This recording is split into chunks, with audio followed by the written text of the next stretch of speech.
Vaccinated travellers from more countries could enter Singapore without quarantine in the coming weeks. Transport Minister S Iswaran says more than 900 people from Germany and Brunei have used the Vaccinated Travel Lane since the scheme took off about 2 weeks ago.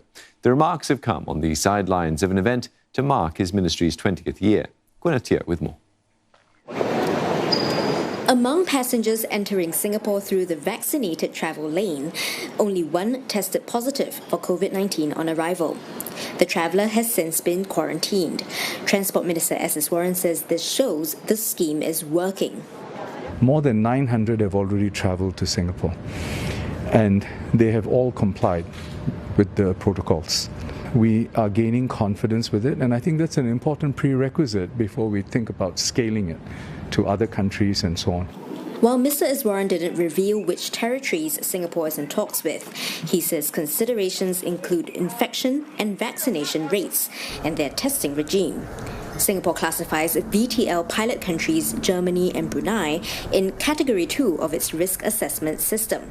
Others in the same group include Canada, Australia, New Zealand and Korea. Moving beyond aviation, Mr. Iswaran noted how COVID-19 has also impacted public transport.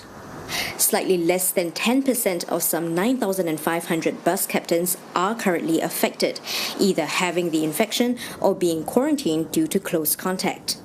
A very small percentage of bus services really are affected in terms of perhaps a lengthening of headways and so on. And that is something that we would like to avoid, but it's difficult because of the reduction in the manpower as a result of the COVID infections.